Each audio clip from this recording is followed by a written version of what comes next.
How's it going, my brioche lovers? I hope you're having a great day so far. Today we are revisiting an old classic, the bee sting. So let's get in the kitchen and get started. Bee sting, or Bienenstich, is a German cake made with sweet dough topped with caramelized almonds and filled with diplomat cream. We've made this one before, but back then I used to knead my brioche dough.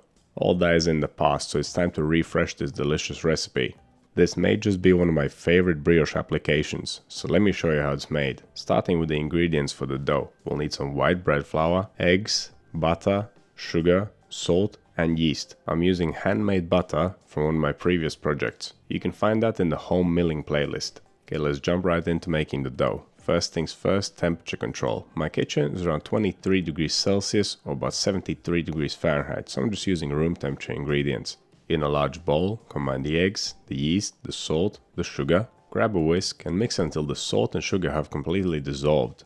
Incorporating large amounts of butter into a no-knead recipe may be challenging, but I came up with a method that is really easy. This kind of method is usually used for cake making. After dissolving the salt and sugar, take the flour and add around 8 tablespoons of it to the liquid. Then keep whisking until it becomes all nice and smooth. Then take the butter, which should be soft, and whisk it in. Incorporating the butter this way prevents it from splitting. The thick floury batter absorbs it and keeps it in place. Once you have mixed the butter in, add the remaining flour, then take your dough scraper and mix it to a dough. And that is all there is to it. After this, we'll just give it a couple of folds and our dough will be done. Back in the day, I used to mix my dough in the mixer for around half an hour. Now all it takes is a couple of minutes and a couple of folds later on. Right, once you've mixed up your brioche, wet your hands with water, take it out to the bowl, give it a fold while it's up in the air and place it in a clean bowl. Then check the temperature to see where you're at. If your dough is over 25 or 26 degrees Celsius, place it in the fridge to cool down straight away.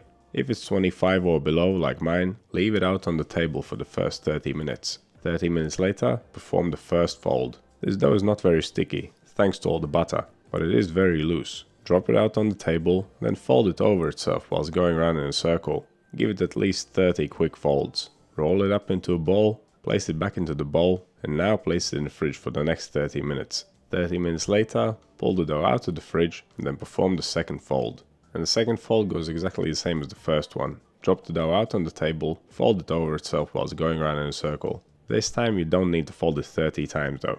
Just fold it until it feels relatively tight, place it back into the bowl, and leave it to chill for another 30 minutes. Quite often I split my brioche dough in half at this point, then use one half for one project and the other half for another project. But for this one, I'm using the whole dough. So instead of splitting it in half and making 2 dough balls, I'm giving it another fold and then leaving it to cold ferment for 18 to 24 hours. Whilst the dough is fermenting, we can get on with the other elements of this cake. For the custard, we'll need some milk, eggs, sugar, butter, orange zest and cornstarch. You could also add some vanilla to this if you like. For the caramelized almonds, we need some sliced almonds, sugar, butter, honey and milk. We'll also need some heavy cream or double cream. This will be whipped and mixed into the custard later. And to make the custard set, we'll need some gelatin. Unfortunately, I could not find any proper gelatin. I had to use veggie gel, which didn't set the diplomat cream very well. So I would strongly suggest using real gelatin. Okay, let's get on with the custard. In a pan, combine the sugar, cornstarch, the butter, the eggs and the milk.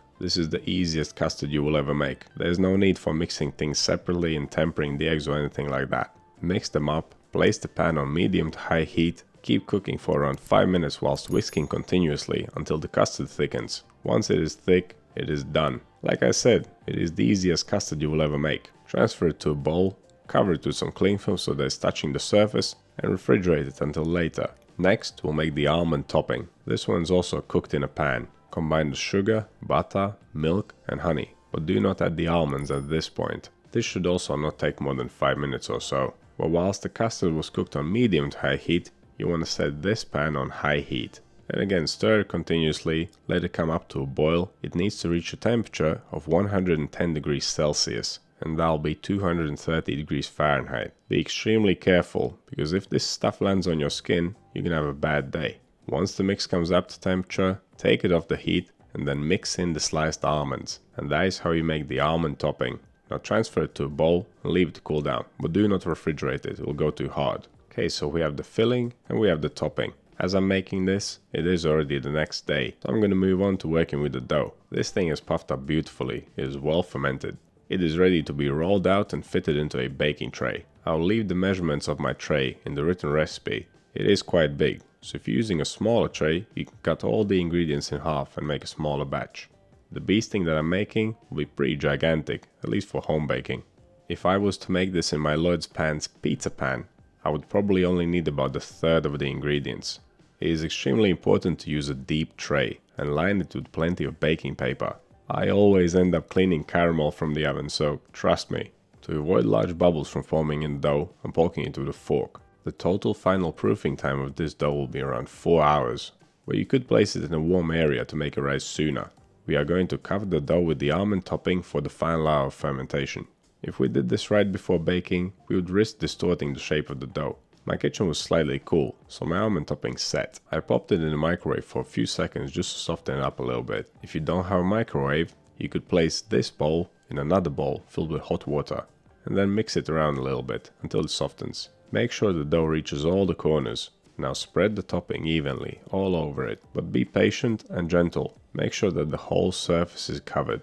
Okay, there's 1 more hour of fermentation left, and during this time you want to preheat the oven 170 degrees Celsius, 340 Fahrenheit, fan on. That'll be 190 degrees Celsius or 375 degrees Fahrenheit, fan off. One more thing we're going to do before we place this in the oven, in the effort for avoiding any large bubbles from forming, we'll poke some more holes in the dough. And now this massive tray of brioche is ready for the oven, so let's get it in there. It'll take around 30 minutes to fully bake, and you'll get to witness some pain in a second here. I thought I had enough paper and that my tray was deep enough. Obviously the brioche had different ideas. Luckily this stuff is not very difficult to wipe out of the oven. A few pieces of kitchen roll did it, and that's the brioche done. But there are still a few jobs left on our list. This is definitely a big project, but it's all worth it in the end. Leave the brioche to cool down completely. Then take your sharpest serrated knife and cut it in half horizontally. Try to make the top and the bottom evenly thick. Once you have separated the two layers, gently remove the top, then place the bottom back into a deep tray lined with paper, so it's easier to lift out later. Next, take the top part and slice it into individual portions.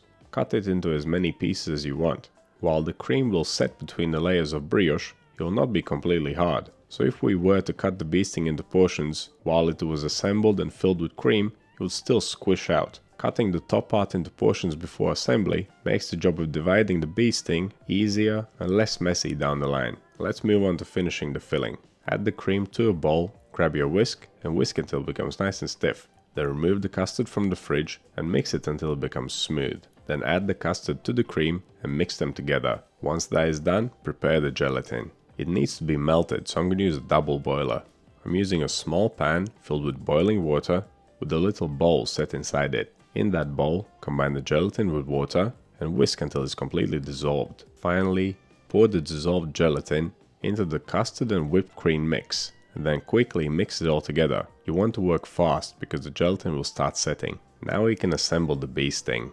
Spread the diplomat cream evenly all over the brioche base, and then top it with the pre-cut brioche pieces. Once fully assembled, the bee sting needs to go in the fridge. We need to let the filling set. This is almost a 2-day project, I'm not gonna lie, but you will get one of the most delicious things ever created from it. Once the cream has set, remove the cake from the fridge, take it out of the tray, and then cut it up into portions, following the lines in the topping. And that is how you make bee sting. It's a nutty, sweet, caramelized, creamy piece of heaven. I was a little bit disappointed with mine, because I didn't have the proper gelatin. My cream turned out a little bit soft. It still tasted amazing though.